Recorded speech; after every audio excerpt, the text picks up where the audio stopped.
ಮದುವೆ ಆದ ಕೆಲವು ವರ್ಷಗಳ ನಂತರ ಹೆಂಡತಿಯ ಮನಸ್ಸಲ್ಲಿ ಗಂಡ ನನ್ನನ್ನು ಎಷ್ಟು ಪ್ರೀತಿಸ್ತಾನೆ ಹಾಗೂ ನಾನು ಬಿಟ್ಟೋದ್ರೆ ಇವರು ಏನು ಮಾಡುವರು ಎಂದು ತಿಳಿದುಕೊಳ್ಳುವ ಕುತೂಹಲ ಹುಟ್ಟಿತು. ಇವಳು ಈ ವಿಚಾರವನ್ನು ಒಂದು ಕಾಗದದ ಮೇಲೆ ಬರೀತಾಳೆ.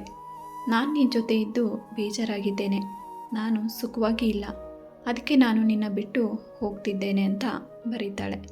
ಇಷ್ಟು ಬರೆದು ಕಾಗದವನ್ನು ಟೇಬಲ್ ಮೇಲೆ ಇಟ್ಟು ಮಂಚದ ಕೆಳಗೆ ಅಲ್ಲೇ ಅಡಗಿ ಕೂರ್ತಾಳೆ. ಕೆಲಸಕ್ಕೆ ಹೋಗಿದ್ದ ಗಂಡ ಮನೆಗೆ ಬರ್ತಾನೆ.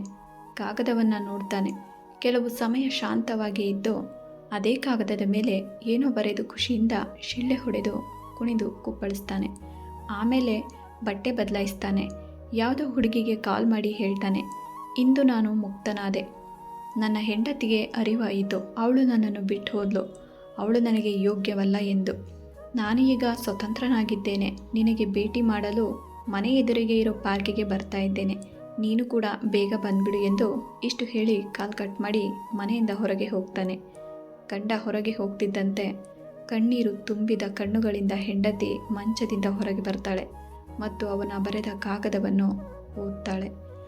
ಅದರಲ್ಲಿ ಬರೆದಿರುತ್ತೆ, ಹುಚ್ಚಿ, ನಿನ್ನ ಕಾಲುಗಳು ಮಂಚದ ಕೆಳಗಡೆಯಿಂದ ಕಾಣಿಸ್ತಾ ಇದೆ, ಎದ್ದು ಬಂದು ಟೀ ಮಾಡು, ಕೆಳಗಡೆ ಹೋಗಿ ನಾನು ಬಿಸ್ಕತ್ ತರ್ತೀನಿ ಅಂತ.